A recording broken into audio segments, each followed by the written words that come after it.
We are Rogue Media Sports. A lot can happen between falling in love with a house online and owning it.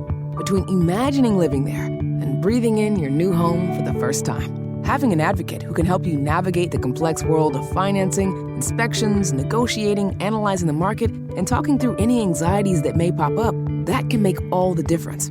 That's what the expertise of a Realtor can do for you. Realtors are members of the National Association of Realtors and bound by a code of ethics, because that's who we are.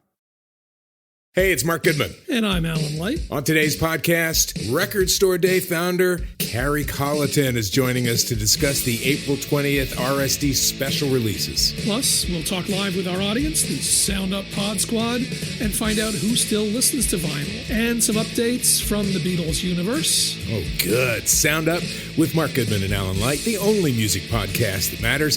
Get it on Pandora, Spotify, Apple Podcasts, or wherever you get your podcasts. It is the Doomsday Podcast, and Ed Werder is coming to us from Raymond James, home of all those cannons were going off all night for the Bucks. And Ed's had a full day of activity, lots and lots of live shots, at least 7 or 8, and then the post-game activities. So we're recording this the wee hours of Monday morning. Ed, what was it? What was it like to be at a NFL stadium? You did a lot of games last year where there were almost no fans. Cowboys had a few fans.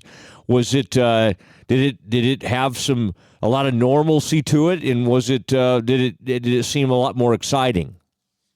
Yeah, I think it's interesting to put it in context. The last time the Tampa Bay Buccaneers and Tom Brady played at Raymond James Stadium, they played in front of the smallest Super Bowl crowd in history because of the COVID restrictions. And tonight they played before a full house. And that's despite the fact that there's this, COVID surge, and there are 4 times as many people in the hospital right now as there were this time a year ago. And it was kind of interesting as I thought about this just before the game, that this is really the first time Tampa Bay fans are getting to watch Tom Brady live, and he's already won him a Super Bowl. I mean, it's kind of a crazy situation where he's played all these games and won playoff games and won the Super Bowl in his home stadium, the only quarterback ever to do that. And yet the fans have never seen him play live in that uniform for the most part. So that was kind of interesting. And then other than that, from a reporter's standpoint, we're much more back to close to what it was before the pandemic, in that, we were able to access the field for all our live shots. Last year, we were, above and off the field. We could not interact directly with players and coaches. I sat on the bench over on the Bucs side of the field and talked to Tom Moore, who's been coaching in the NFL for 44 years, Coach Peyton Manning, Coach Tom Brady now. Got to interact with some of the Cowboys coaches and players before the game in a way that we couldn't a year ago. We're still not allowed in the locker room, but after the game, I interviewed Antonio Brown on the field and stood not right next to him, but close by. And instead of hanging over the rail like we were doing last year with an extended microphone, and then, Cowboys players and coaches came into a media room. We didn't go in the locker room, but at least we can ask the questions and they can see us there, and we can read their body language and their vacant stares and make what we will of it. So it's a much more normal experience than we had a year ago, thankfully. Yeah, well, I'm excited to talk to you about this. There are some people taking this loss pretty hard. Some people think it's a good sign, and I think probably it's a little bit of both. But before we get into it, Frito, please play the music.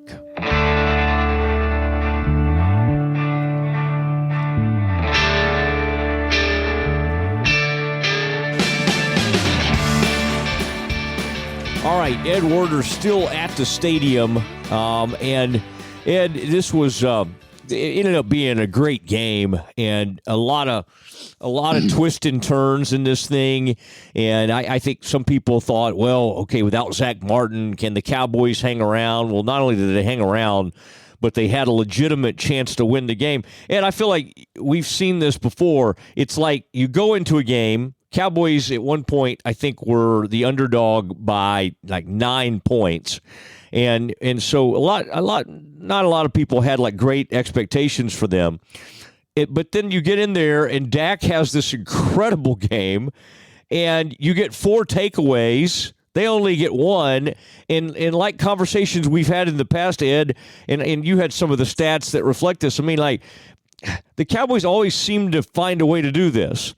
Like, win the turnover battle, the turnover margin battle, have a quarterback just go off, and yet they still find a way to lose the game. So, again, some people are looking at tonight and going, hey, Cowboys are good. Cowboys are really good. But it does seem like they had with what they did, it's sort of almost unbelievable that they lost this game. Yeah, I think there's a perspective that, hey, you got to feel encouraged if you're, a Cowboys fan or a team member, that they came in here. And the last time the Tampa Bay Bucs played here, their defense was chasing Patrick Mahomes around. He ran like 400 yards trying to evade the rush, got pressured a Super Bowl record 29 times. And so here comes, Dak Prescott, who hasn't played in the preseason, hasn't played a football game in 11 months since he got injured in week 5 last year, the first serious injury of his career.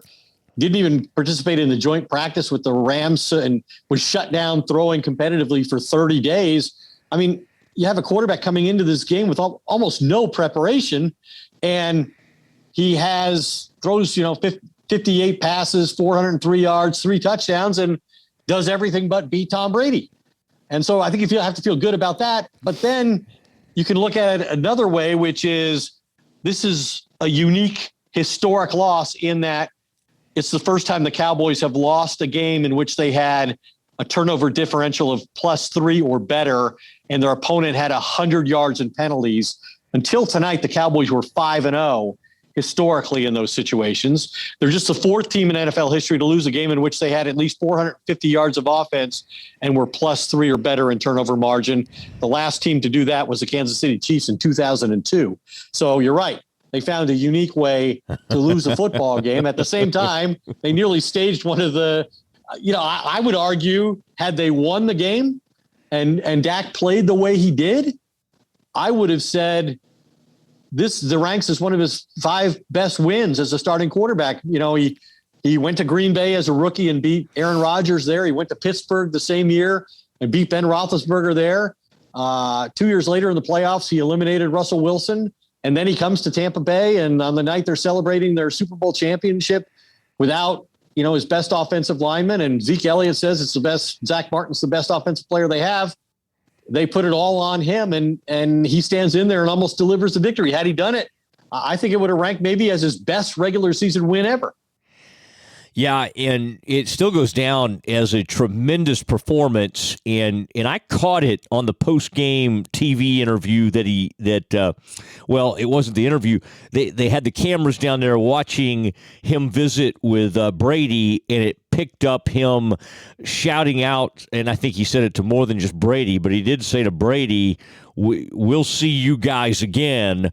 I thought both Mike McCarthy, now again, you were there in person. I was watching it in the Dallas-Fort Worth area.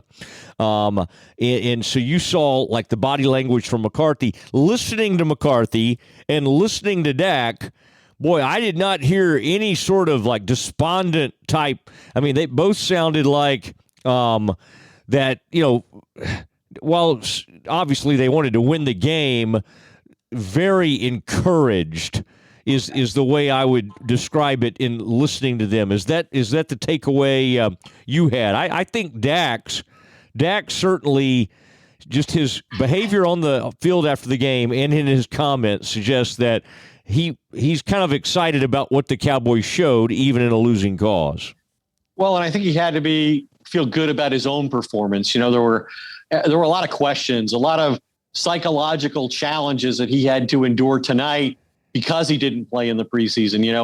He had to prove that he could deliver the football accurately with defenders around his legs, that he could take a hit and get up and play the next snap, that He could still be a runner of the football from the quarterback position. And I think he demonstrated all of those things. I thought he was totally fearless. I mean, Todd Bowles blitzed him like 24 times, and he beat the blitz for all 3 of his touchdowns. So I think he personally had to feel good about the way he played. I guess the thing that I wonder in the aftermath of seeing this game is the Cowboys have clearly evolved as an offense from when Dak came into the league in 2016. Jason Garrett was a head coach. They invested in the offensive line. They drafted Zeke Elliott 4 overall. They're a physical run the football team, and he's sort of a game manager. Well, now look at where they are. He's played 6 games under Mike McCarthy, and he's thrown 50 or more passes in half of them, and they've won none of them. So as much as they came in thinking, now this is, I would say, in the 2 games this happened last year, it wasn't really by choice. It was they were kind of forced to play that way because they were so far behind. Yeah. Their defense was no good. They turned the football over. Tonight, it seemed more like they came in here and that was their plan. Now, I don't think they thought Dak was going to throw 58 times, but I think they felt like the way to win the game was not by running the football without Zach Martin against the front 7 of Tampa Bay, which is among the best in the league, but exploit their secondary, beat them on the perimeter, and use Dak and the receivers to do that. And to some degree, they succeeded in that. And they probably would have won the game if Greg Zuerlein had done his job. He missed 2 field goals. One was ridiculous, and total another example of game mismanagement by the John Fossil, Mike McCarthy tandem, trying that field goal at the end of the game that allowed Brady to throw at the end zone on the final play of the half. But I just wonder how sustainable this playing style is. And is this, McCarthy spent all offseason talking about complementary football, and I get that it's fun to throw the football. It's fun to call throwing plays, but we got to recognize the value of running the ball and controlling the tempo and all that kind of stuff. And they come out here and that's not the way they play. Now, again, maybe it's opponent specific. Maybe it's because of Zach Martin's absence. Maybe it's both of those things, but they've done this an awful lot so far and it hasn't worked ever. Yeah, and it is funny to go into this game thinking, well, you need to kind of ease this guy in. And 58 attempts, you ran him. He took off a couple of times. It looked okay, looked fine. I mean, I did hear something, and I think you might have asked Dak about the whole complimentary football thing, and Dak actually said we probably need to run the ball more than we did. McCarthy's not one to really admit things after games, and McCarthy's one that was more like, hey, this was the ebb and flow. Isn't that funny though? It's almost like in basketball sometimes there's a tempo to the game, and isn't it funny to hear a coach basically say, well, that's just the way the game, it's almost kind of like, well, that's what the Bucks were doing, so that's what we had to do. It's almost kind of like they forget that they control some of this. And it would have worked. They could have won the game without question. They could have won the game if, Zuerlein doesn't have the missed extra point and the short missed field goal in a situation where he was 19 for 19 last year in those situations. Or if Blake Jarwin makes his block on the 3rd down play in the red zone, or speaking of the red zone, they execute better than they did tonight. They were 1 for 4 scoring touchdowns in the red zone. And that's been an issue for them going back through last season. They were one of the 4 worst teams in the NFL last year in converting red zone opportunities into touchdowns. They finished behind 3 really bad teams like the Jets, the Jaguars, and the Giants, I think. So you've got to be able to execute in those situations, and that's where a quarterback makes his money. Now, Dak already made his money, but he'd made even more money if he was a better red zone quarterback than he was tonight.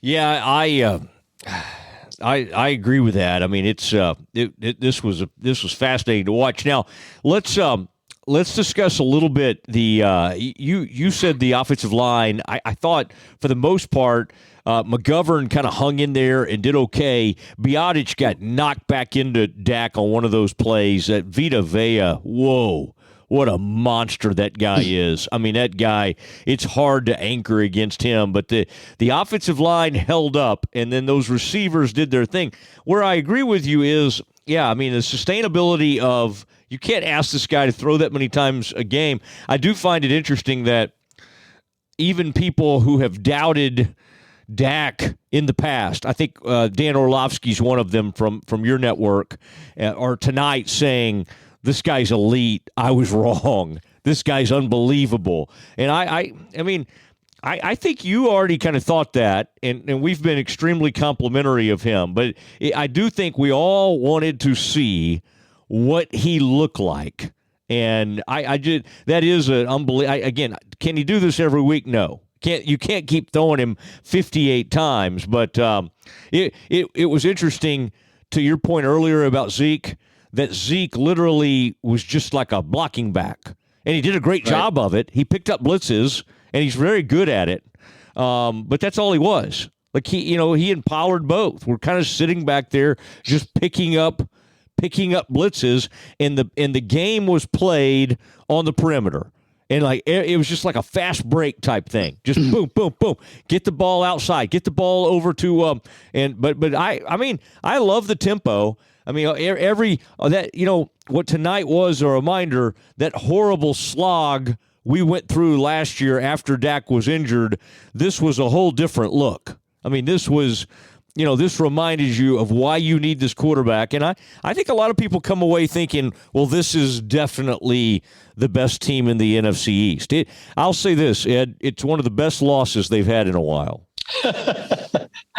Yeah, and you mentioned the offensive line and what a good job they did, and like I said, Tampa Bay's got one of the best front sevens in football, and Ndamukong Suh and Golston and Vita Vea. They asked Vita Vea this week what he weighs, and he said he weighed 347 last year, and he said they said, what do you weigh this year? He said, somewhere around there.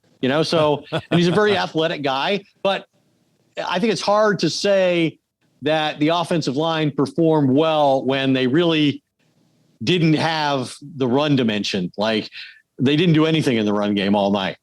And, Tampa Bay has had the best run defense in the league the last 2 years. But that's been a foundational element for the Cowboys, or at least this group of players. And I just wonder where McCarthy is going with all this. I mean, we already knew that he wasn't going to play through the running back like Jason Garrett did, that he was going to play through the quarterback. And so I kind of feel like if you're doing that, then signing Zeke to the contract they signed him for was a bad move. Or hiring McCarthy when you've already done that is the wrong coach, right? I as I've said all along, I think Zeke Elliott can be a big part of a successful winning team. But he's not going to challenge for rushing championships anymore because this coach isn't going to give him those kind of opportunities.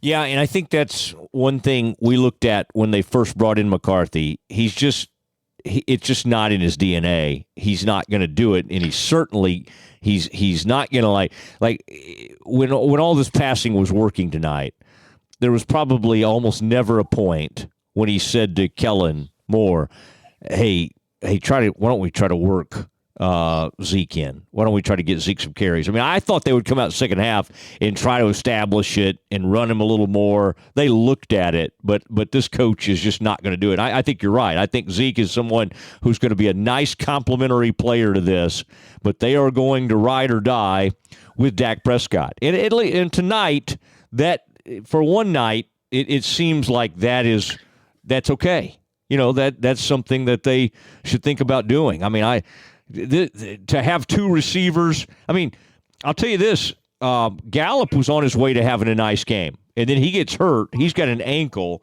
But, I mean, you could have argued. I mean, you had two receivers with over 100 yards combined for 3 touchdowns, and Gallup was on his way to a nice night, and he got limited by the injury. But, I mean, this was a very, very potent. Now, Ed, there's something our folks need to hear, and they want to hear from us, and it's this. You've seen it all over Twitter. The OPI, we do need to discuss it, and we'll have a Stretch on with his stretch plays in a minute with the grades and everything.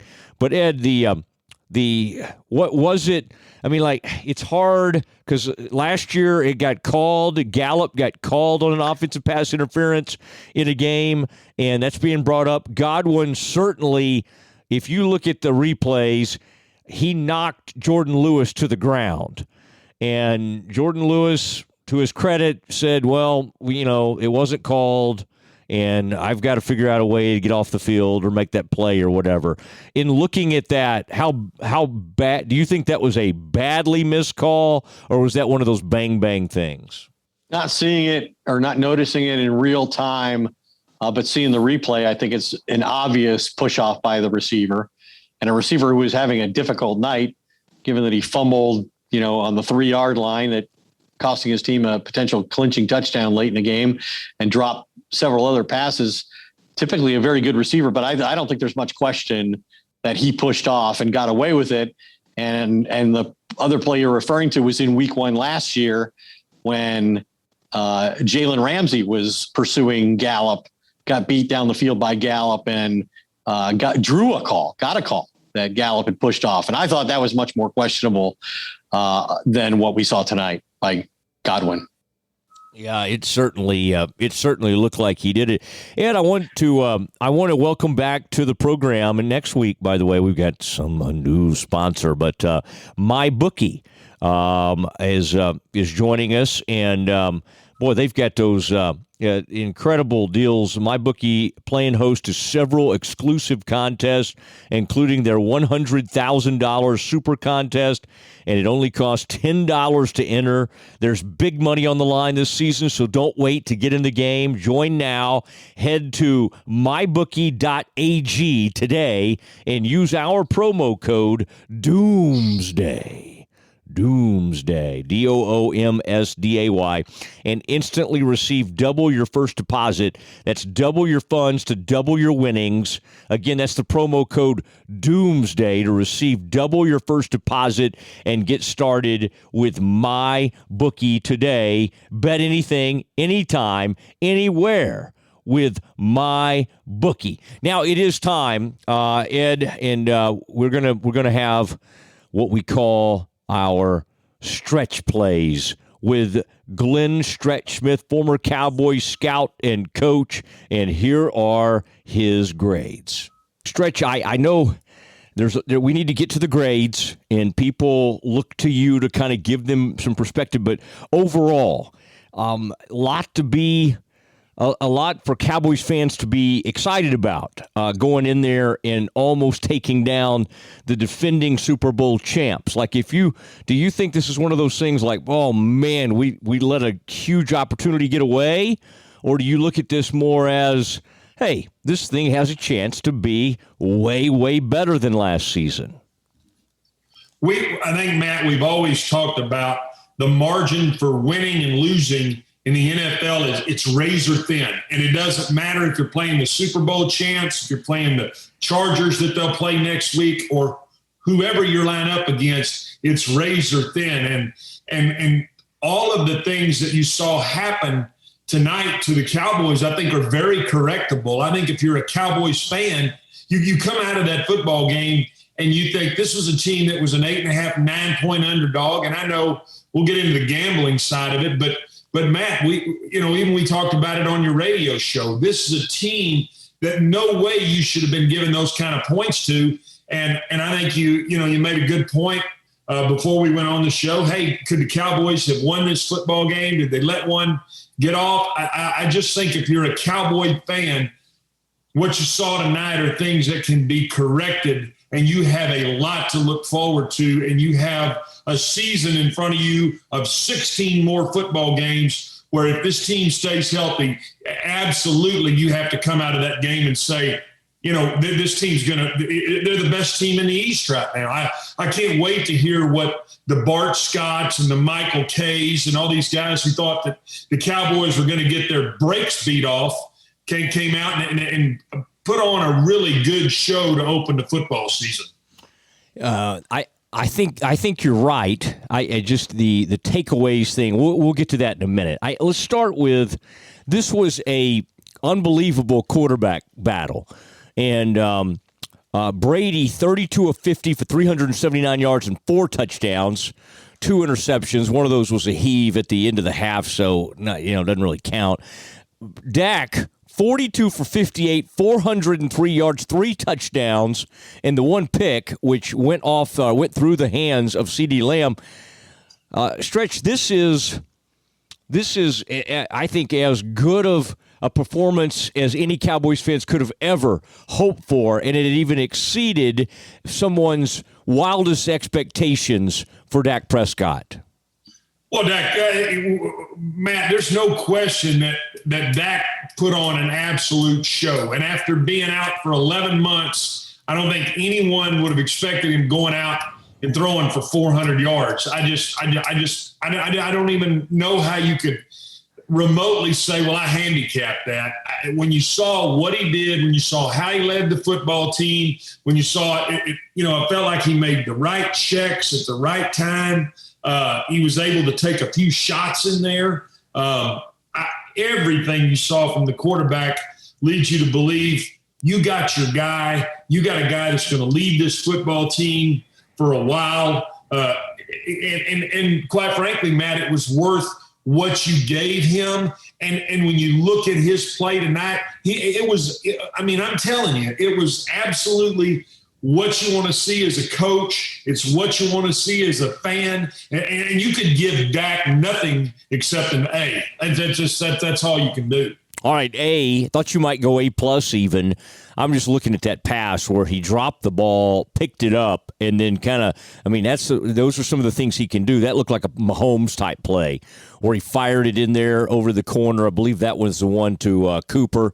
And so A for Dak Prescott. Nobody can dispute that. What do you make of Zeke's night? I think some people are on him about not making the guy miss one-on-one. Obviously, Jarwin missed the block on that option play that it looked like for all the world it had a chance to go for a touchdown. It was a very key play because they ended up having to settle for a field goal down there. I think that was a 21-yarder.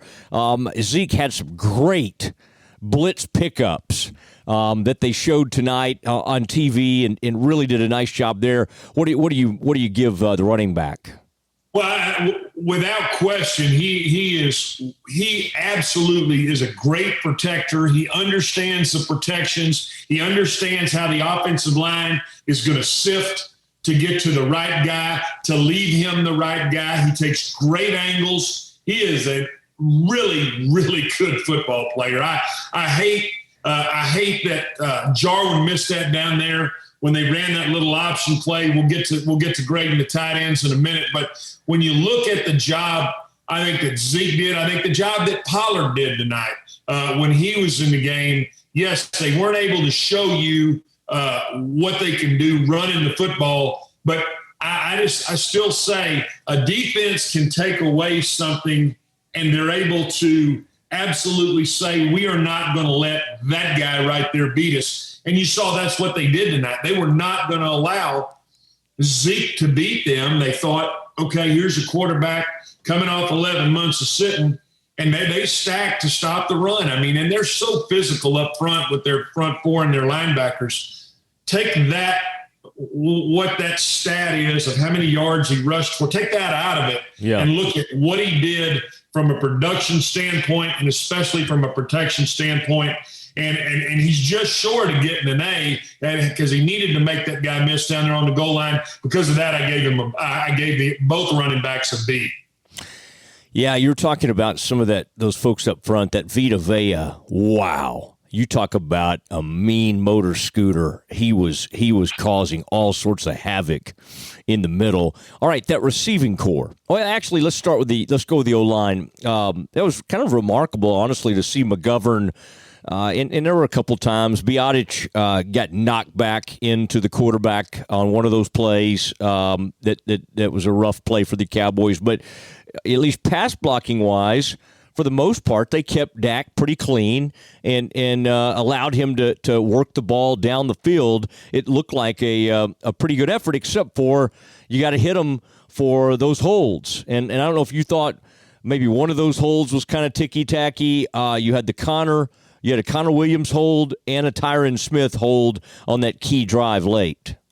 Yeah, I thought the offensive line really played exceptionally well. And I'm saying, look, when you're throwing the ball 60 times a game, you're going to get a 350-pound defensive tackle who's going to bull rush you. And that's just part of the game. I mean, you got no chance to fire off at him. You're sitting in your pass set. You're sitting in your pass set, and you're having to take him on.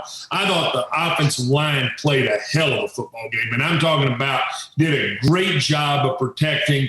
Yes, the Tyron Smith hold, it was a hold on JPP. He had the edge on him. I got no problem with that. And then Connor Williams, got the bull rush and he had to grab hold. It's hard to knock guys in that situation, especially, again, when you're having to throw it 60 times a game. I gave the offensive line an A. I thought what you saw tonight gives you great confidence that this football team is going to be able to do some really great things offensively, and it's going to start with that offensive line. They're very athletic, and now they have depth. An A for the offensive line. Okay, A for the O-line, A for the quarterback. Wide receivers. Amari ends up 13 catches, 139 yards. CD, 7 catches, 104 yards. They combined for 3 touchdowns. And and we'll include the tight ends, by the way. Gallup was having a nice night, and then he got nicked. I think it's an ankle. We'll find out more about him. But Gallup's night came to a close. What did you think about those outside guys? I mean, obviously, a huge amount of targets.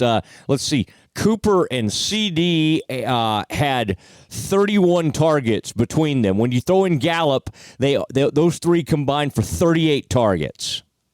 Yeah, I mean, again, when you see how Tampa and Todd Bowles lined up tonight, they were going to say, we're going to cover one of these guys one-on-one, and Dak made them pay. And guess what? So did Kellen. I mean, I thought he did a phenomenal job calling the plays. I've been critical of him before, but a great job of calling the plays. The receivers on the double post, which sometimes that can get a little bit crowded in there. That's the ball that CD dropped when you saw the inside guys are running the double post, trying to get the safety out of there. He cannot drop that football. He cannot drop a perfectly thrown ball. Literally, that's the difference in my mind.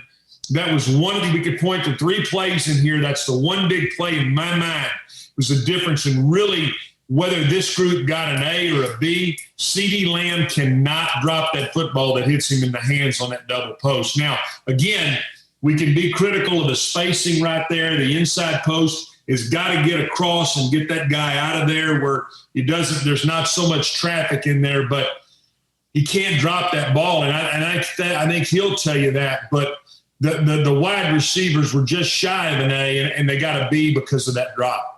Okay, B, I would say kind of about a B-plus average over on the offensive side of the ball. Pretty good workmanlike effort, and for Dak, really one of the better performances we've ever seen. Let's go over the defensive side of the ball. You've been highly critical in the past about that secondary. There was a controversial call late.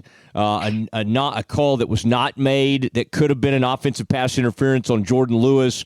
Godwin gives him a shove. He goes down. The call was not made. And, of course, that was the catch that set up the game-winning field goal for the Bucs. But for a lot of the night, especially at first half stretch, Brown was getting burned by the other Brown, and then they just could not. Gronk was just, they had no answer for him, and I saw some criticism out there as far as like that zero blitz situation where it was just like just taking candy from a baby. He and Brady have such a great relationship. What'd you make of the safeties and the cornerbacks? I mean, Anthony Brown is a problem. I mean, he's not a very good cover guy. He's not physical as a tackler. So we've got to get better over there. Jordan Lewis a little undersized.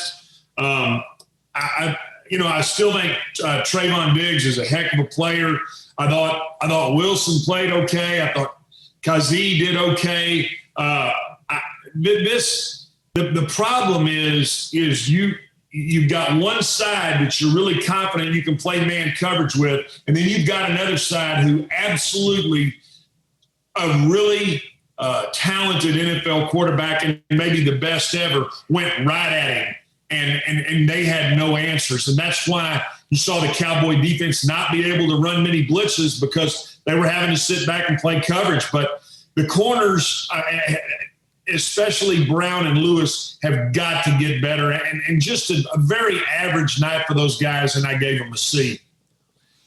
Okay, C for those guys, and let's note that the second-round pick that's a cornerback and the third-round pick that was a cornerback, Nahshon Wright did play but did not see really any meaningful action in the secondary, played mostly special teams, and then the other one, Kelvin did not, Joseph did not even make it. He's on the right now he's on the IR. We'll see when he makes it back. So they right now they're not getting anything from second and third round picks. So that should be noted. Okay, linebacker. We talked a ton about Micah Parsons. Sort of the good and the bad from him, Van Der Esch, and the rest of that group. Keanu Neal, saw him some in coverage and looked like he was close to making some plays, but did get beat on a couple of pass plays. Boy, and I mean, Neal got exposed down in there. They let that center release on him one time, and he knocked him in the next week. That's a situation where it's very tough on him because he's really a safety having to come down in there and be a box linebacker. I was really concerned tonight. I saw Van Der Esch in the open field, and I felt like in previous years he showed you a burst to go take the correct angle. He wasn't able to show that against Fournette tonight. That concerned me a little bit. I thought Parsons at times looked a little bit kind of happy with his feet. He would get out of position some. I think all of those things as a Cowboy fan are correctable. I gave the linebackers a C. Again, I thought just a very average effort out of them. And production-wise, I looked for a little more production from Parsons than I got in the game, and then I got kind of taking a glance at the film. Okay, and then the defensive line. Obviously, there were a couple of turnovers. They were able to come in there, punch one out. I thought Gregory, that was a good Wirfs, and Gregory had a nice mano-a-mano thing going on, but they did not consistently get a push. They did not make Tom Brady very uncomfortable. It was sort of rare that happened. What did you think of the defensive line's performance? Yeah, you're gonna have to get better out of that front four, and quite frankly, it's a situation where you're gonna have to challenge Dorrance Armstrong, Randy Gregory, Lawrence. They're gonna have to be challenged because we know losing Gallimore. I mean, the inside guys are just kind of lunchbox, hard hat guys that are going to get in there and try to plug it up and play the run a little. I thought they got pushed around. I thought they got blown off the ball at times. I really thought that the best grade I could give them was a C, Matt. They didn't get pressure when they needed to get pressure. And then in the time when they brought the pressure, when they brought Parsons, and they were going to drop Lawrence right there to cover Gronk. I mean, that's a situation where you can't lose him inside. And so every time the Cowboys blitzed, Brady made them pay for it. And because of that, I just thought the entire defense was kind of a C effort across the board. Now, let me clarify one thing by saying this. I thought assignment-wise, so much better than anything you saw last year. And so, that's the plus side of it. The downside of it is you're going to have to live with some growing pains until we can get another corner in here, because I just think Brown is he's so average. Lewis is so undersized, and it's a situation where hopefully one of these young guys can step up and be able to take that job. All right, Mickens for Tampa had some fairly good-sized returns.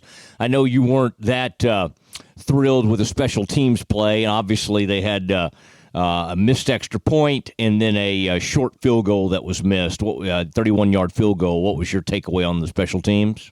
Yes, really good. This is something that I'm going to be openly critical about. I mean, when you've got a guy who can kick the ball out of the end zone and you decide to be cute and kick it up, let him return it to the 50 one time, let him return it to the 36 one time. I mean, you're talking about 40 yards in offense that you're just giving up because you think you're going to out-scheme them going and covering the situation. Here's the other hard thing that I just had a really hard time with is I look out there early in the game and I see the guy that's holding up the gunner, and both those guys look like they're riding a damn surfboard in that Jesse Palmer show that, where they got to get on a board and ride it through some kind of makeshift wave. It was aggravating to watch it. I don't know. I guess, Bones Fossil's trying to justify the fact that he's getting paid $1 million. An F.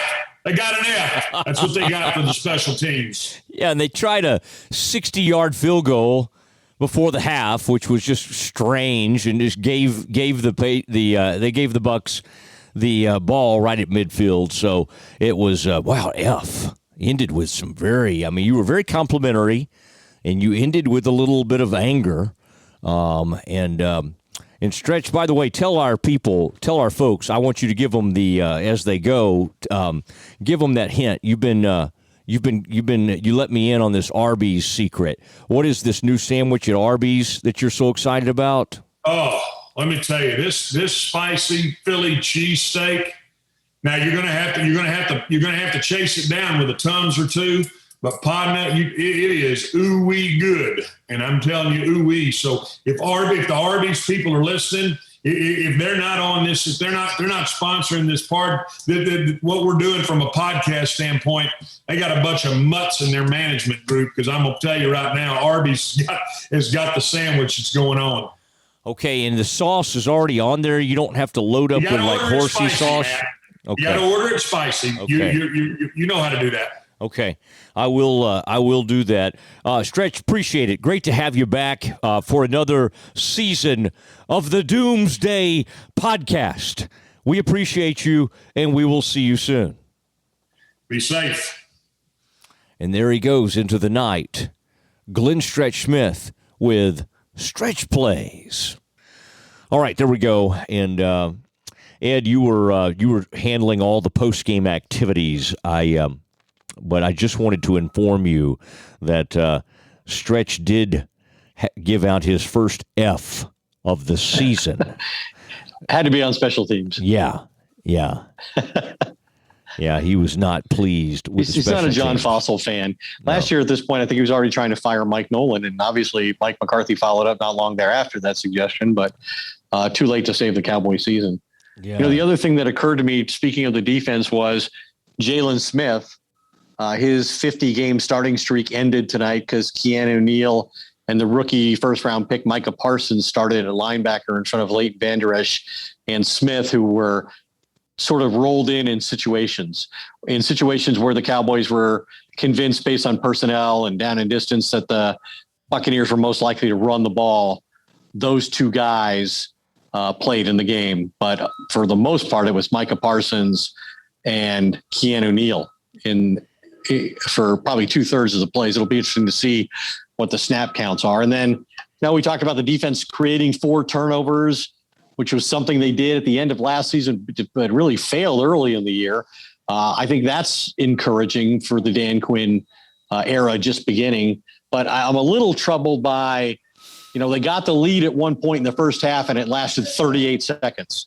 And then obviously they got the lead in the final minute 22 of the game and gave it away again. So their inability to hold on to the league for any substantial period of time, I think, is a little disturbing. I can't imagine.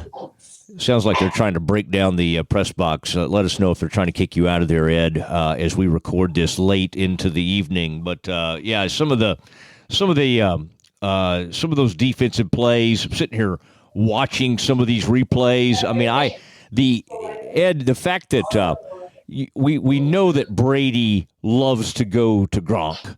And it is amazing that Gronk gets as wide open as he does.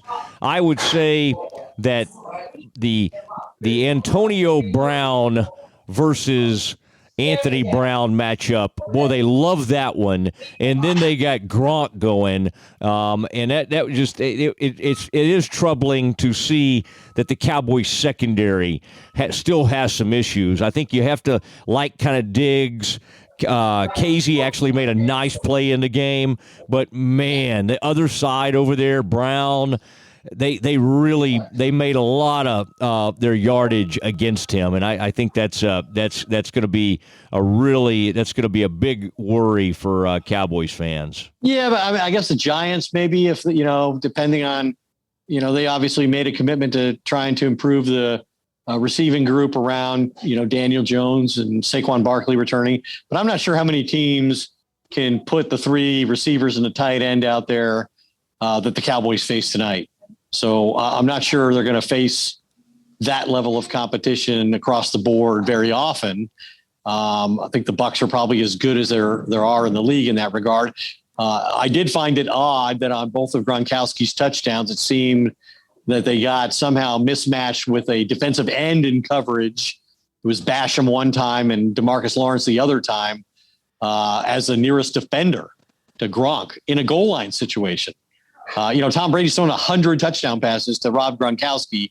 You might want to I don't want to tell Dan Quinn how to do his job, but I might suggest he take a look at somebody other than a defensive end covering him in those situations. The one thing the whole time, by the way, on that final drive, Ed, the Cowboys, before they kicked that field goal, and I don't think anybody felt really good about that field goal, but he makes it, and you look up and you're like, oh, dang it. There's like a minute 15 left. That's way too much time. They had one timeout. Collinsworth on TV was basically like, I'd go, you need to be thinking touchdown. You need to be thinking touchdown. And I agreed, as bad as the kicking had been. And then the other part was you just needed to go down there and take more time off. I think that the hold on Williams was a killer, Ed, because it put you behind the sticks. And so then it took an option away from you. On third down, your entire goal had to become getting in field goal position. That hold right there prevented them from but that's the only problem too, Ed, when I think about McCarthy. I felt like he was kind of even before the hold, was kind of thinking, let's just get in field goal position, when what they really needed to do was keep on driving down there and milk as much clock as necessary. And I don't feel great about this coach in those situations. And this is the same Mike McCarthy who did just the opposite last year in the opener against the Rams, when he passed up a field goal attempt that would have given him, I think, tied the game, maybe given him a lead in the fourth quarter. Mm-hmm. And instead he, went for it, and Dak's pass for CeeDee Lamb got tackled short of the sticks is what happened. He didn't run his route at the proper depth, as a rookie might not. And so that's what McCarthy did tonight. It's the opposite of what he did in a similar situation week 1 a year ago. Yeah. I think, it's starting to seem like it's been a long time since Mike McCarthy's been a winning football coach, is what I think. And it's too early to make any judgments, because you have to give him some credit for, having Dak as ready to play as he clearly was, and building a game plan that I'll be interested to see if they do it again. But building a game plan around the quarterback to the detriment of the running back, and basically going into the game as a one-dimensional offense. We'll see where that gets him. But, he hasn't really won in the last 2+ years that he's been an NFL head coach with. Now, Aaron Rodgers was injured part of one of those seasons in Green Bay, and Dak was injured for all but 5 games last year. But he really hasn't won without his starting quarterback, and he hasn't really distinguished himself when he's had those guys either. No, he hasn't. And the stuff with Fossil, his little buddy, and that little comedy act they have going over there, and trying the it's like Skipper and Gilligan or something, trying the 60-yard deal at the half. I mean, we mentioned that already, but right before the half, that could have backfired in a big way. And it just, to me, it sets a bad tone for your team when you're making what Parcells would call indiscriminate decisions. And that's what it really feels like. Yeah, Ed, they sounds like they're coming right in there after you there, but I believe I'm about to be put in a dumpster. and deservedly so. We better wrap it up. You've had a long, full day of activity. I love it when you get down there, though, and you visit with the coaches, and you kind of see what's on their mind. And I'm sure you saw Dan Quinn down there. Love seeing Dan up in the box when he turns that cap around backwards, and he gets that look about him. And so, by the way, that number 95 for the Cowboys, his name is Brent Urban. You know who I'm talking about? Yeah. At some point, the veteran free agent they signed. Yeah. At some point, Collinsworth says, "Yeah, Brent Urban's one of the best run defenders in the National Football League." And I had to kind of look around like I was by myself, but I thought, wait, did I miss that? I did not realize that Brent Urban was one of the greatest run defenders in the NFL. But there I was in the fourth quarter hearing that from Chris Collinsworth. I just wanted to pass that along to you. I'm sure Dan Quinn will enjoy knowing that tomorrow morning when he gets up and tries to put a game plan together to stop the Chargers next week on the road. Like I said before, Matt, it's kind of my closing thought as I head to the dumpster. But I thought when the season began, when the schedule came out, that the Cowboys could be a good team and they could play well, and they could still be 0-2. It's going to get a lot easier for them after they play the Chargers. I don't think the Chargers are going to be any walkover either. With the young second coming of Dan Marino in Justin Herbert, and they've got some really talented defensive players that are going to challenge the Cowboys with Derwin James and Joey Bosa. So that'll be a challenge next week for them on the road at SoFi where they've played before. All right, I'm kind of wanting to check out that SoFi situation. I don't know if I'm going to do it for the Super Bowl or next weekend, but I really want to get a look at that Chargers. And by the way, what's going to help the Cowboys next week, Ed, and kind of as we sign off, is the fact that that place is going to be covered up with Cowboys fans. The Chargers, you might have heard, they haven't developed a huge following there in Los Angeles, and I kind of feel like the Cowboys are gonna take over that crowd. So I do kind of like their chances, but I think you're right. I think Herbert is one of the ascendant young quarterbacks in the game, and I love the man's hair. He's got his hair's kind of like, mine's growing out again. I don't know if you've seen me recently, but sometimes people think Herbert and I have a similar look. Name two people who said that. Frito thinks that. Herbert. I think Herbert cut his hair, actually. Oh, no. Didn't Mina Kimes write about that in her big profile on him? I think it might be left to you now. Have the big hair to grow out the hair and everything. All right, Ed. I think pandemic quarantine hair is not really in. At least that's what I'm rolling with. Well, hey, good work today on TV. You and I have both been all over the place today, but always fun to end it with a Doomsday podcast. And Cowboys lose this thing. But Ed, the good news is I think we're going to have a fun team to cover. I mean, and again, it may crash and burn, but I don't. This team, as long as everybody stays somewhat healthy, I think it will remain interesting to the very end. And if they play like they did tonight, I'm not saying they're going to get 4 takeaways every game, but if the offense in Dak plays anywhere like he did tonight, they'll win a lot of games in the NFC East. And this team will be in contention. So that's my story, and I'm sticking to it. I would tend to agree that I think they're the best team in the NFC East as long as they, don't suffer the sort of devastating injuries that they did a year ago. And obviously the key to the whole thing is Dak Prescott. All right, Ed, pack up, go home, get a little rest, and then fly home, man. We'll be excited to see you, and then hopefully love to see you get to go to Los Angeles next week. Have you gotten your assignment yet, or do we have to wait till like the next couple of days to see that? Probably Sunday night. I'm going to cover the Titans and Cardinals on Sunday in Nashville.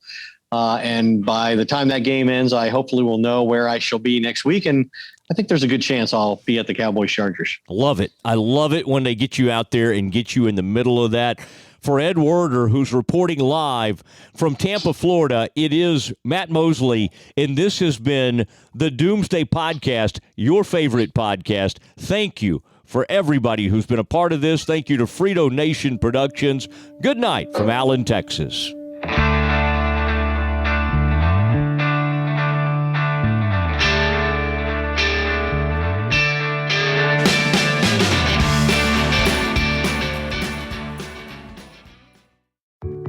There are any number of reasons you might consider selling your home. To move closer to family, live within a smaller budget, or just wanting a change of scenery. Whatever your reasons, having to figure out all the various housing market trends in your area may not be what you signed up for. That's where an agent who is a realtor comes in. Realtors have the expertise to help you find the right price and navigate the process to sell your home in a way that's right for you. That's who we are. Realtors are members of the National Association of Realtors. Hey, it's Mark Goodman. And I'm Alan Light. On today's podcast, Record Store Day founder Carrie Colleton is joining us to discuss the April 20th RSD special releases. Plus, we'll talk live with our audience, the Sound Up Pod Squad, and find out who still listens to vinyl, and some updates from the Beatles universe. Oh, good. Sound Up with Mark Goodman and Alan Light, the only music podcast that matters. Get it on Pandora, Spotify, Apple Podcasts, or wherever you get your podcasts.